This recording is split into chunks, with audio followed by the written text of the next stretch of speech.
What's up, peeps? Julian Williams here with The Distance. Got a video for you guys this afternoon. Fight I'm watching Kasoi Galaxy against, I believe this is his fight against Lee.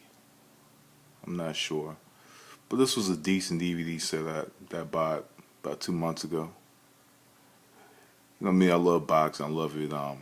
Any country, whether it's Korea, Asia, Germany, U.S., UK, Brazil, no matter where it is, I'm watching it. And then a lot of time the video will be up like 2 or 3 minutes after I watch the fight. And I might have to do a video on Galaxy one of these days. Probably will soon. Knowing me, it'll probably be today. But it is what it is. So we're gonna go on to the next fight. I'm predicting the rematch between Brandon Rios and Mike Alvarado. The first fight that took place back on the undercard of Donaire and Nishioka, fuckery of a fight, Mr. Nishioka, was one of the best fights I've seen in years. And I've seen a lot of great fights, but it was one of the better ones I've seen in years. One of the best since I wouldn't put it up there with Gaddy Ward in my book. But Gaddy Ward was one hell of a fight. And a lot of time too, with a lot of fights, what I've noticed with myself being a boxing fan, some fights look better years later compared to the current event. It depends. If it's a decent series, then you might have to go back and watch it. All right, who won this one? Who won that one? How was this fight? How was that fight? And sometimes the second fight just makes the first fight look even better, or the first fight makes the second fight look better. Things of that nature. It's part of the eye test being a boxing fan, of course. So we have Brandon Rios versus Mike Alvarado. It's the rematch. Alvarado went in. He took his first loss, and overall, and me personally, I wouldn't even put him back in the ring with Rios, but it's a fan-friendly fight. It's probably a lot of money on the table for Alvarado to do this fight compared to fighting somebody else. So I don't blame him for taking the fight. But on the other hand, Brandon Rios, of course, win or lose, he's coming to fight. He comes to fight, and and Alvarado comes to fight as well. And the thing about both of them that's always been intriguing about this fight is that they both are strong finishers. I'm not sure if anybody remembers that fight for Alvarado against Breidis Prescott. The same year Rios fought Acosta. Acosta was hitting Rios with everything, the kitchen sink and the SUV, hitting him right in the chin. And he's walking through the shots, and then he just comes back and he knocks him out. And then with Alvarado, the same year, months later, on the Pacquiao Marquez 3 undercard, he came in and he fought Breidis Prescott, and he took some punishment in that fight. But Prescott, kind of gassed out. He gassed out, and then Alvarado turned around and TKO'd him in the 10th round.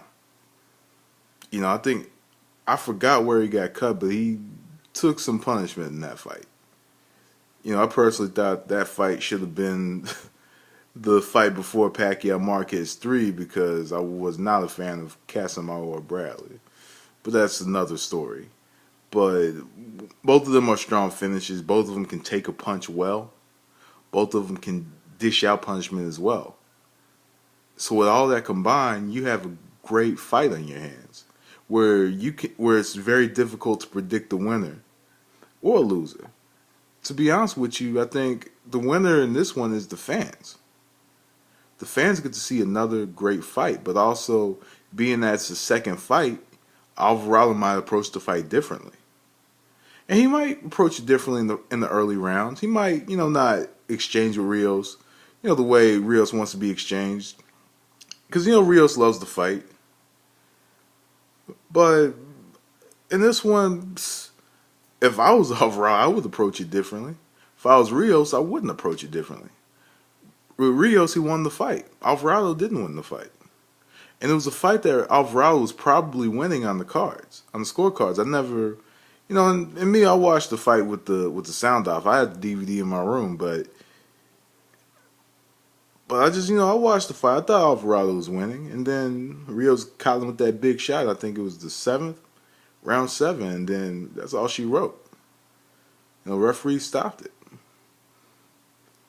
So in this fight, if I was Alvarado in the early rounds, at least in the early rounds, I would approach it differently. I would control the pace behind the jab. I would block a lot of Rios shots. I won't stand in front of him or square up with him. The reason I wouldn't stand in front of him or square up with him is because that's Rios' fight. That's Rios' fight. Rios likes you to stand in front of him. He'll take a few punches. He'll smile at you. But at the same time, Rios is gonna throw it right back at him. This is a reason. I'm going to tell you the reason why Rios can take the punches that he takes. And this is a combination as well. One reason, because he has a good chin, of course. That's the genetic part, but the scientific part is the way that he tucks his chin. If you look at his fights when he's marching forward, his chin is right down by his chest. Right down on his chest, and he's walking forward. So when he's walking forward and you're going backward and you're hitting him on the chin, the hell is this? Anyway, if you're hitting him on the chin, it's the hell's happening with this damn. Anyway, and you're hitting him on the chin, it's not going to hurt as much. But the thing about Alvarado was he's standing there and he's planting shots in them. He's putting his weight into those punches. So that is actually the thing with Rios. He can, and what was intriguing about the fight was Alvarado's standing there and he's hitting them. His feet are planted and he's hitting them. But on the other hand, Rios is going in, and he's hitting Alvarado with little accumulative shots. I know I didn't say that correctly, but he's hitting him with a bunch of shots, to the body, hitting him in the ribs, hitting him on the chin here and there. So just overall, Alvarado, overall, it's a fight where Rios just has to go in and fight his typical fight. Alvarado has to go in and fight the early rounds differently. He has to fight the early rounds differently, stand on the outside jabbing, jabbing on the outside, moving away, but not necessarily bouncing around using unnecessary energy. I would more likely effectively use my angles in this one. I won't throw as much and try to knock Rios out early or in the mid rounds. I would conserve that energy for the later rounds. Go to Rios' body. And the thing too is he wants to go to Rios' body. That's where he wants to go. It's to his body throughout the fight. He wants to slip in that body shot here and there. And then he wants to go for the knockout late. And the thing with Alvarado is he'll square up with you. He'll fight you. He'll fight you, but he has the ability to control the pace of a fight. He has that ability. The thing with him is he throws first.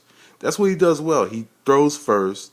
He ends exchanges, and really dictates the pace.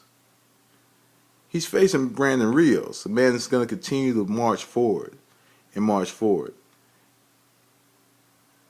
If Alvarado comes in, he approaches it differently. He's a little more self-aware of what he wants to do in this fight. In the early rounds, and instead of just going for the knockout and trying to, hit Rios with extremely hard shots to put him down, he has to do like Rios, make those shots add up later on. He has to let them add up later on. And like I said, he has to come in. He has to, like I said, he has to slowly knock him out. He has to dissect him. He has to build up that knockout. On the other hand, Rios, like I said, I already told you what he's going to do. He's going to pressure him. And in this fight, he has to pressure Alvarado. Alvarado's not a fan of pressure. Yeah, he could take a punch. He can take a little bit of punishment. But like I said, Rios is simple and plain pressure. He's always fighting on the front foot.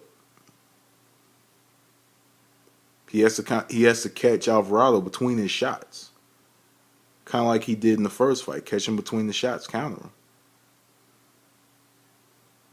You know, continue making Alvarado fight at the back foot. It's that simple for Rios. So with all that said, who do I think is going to win the fight? Like I said, the winner is the fans.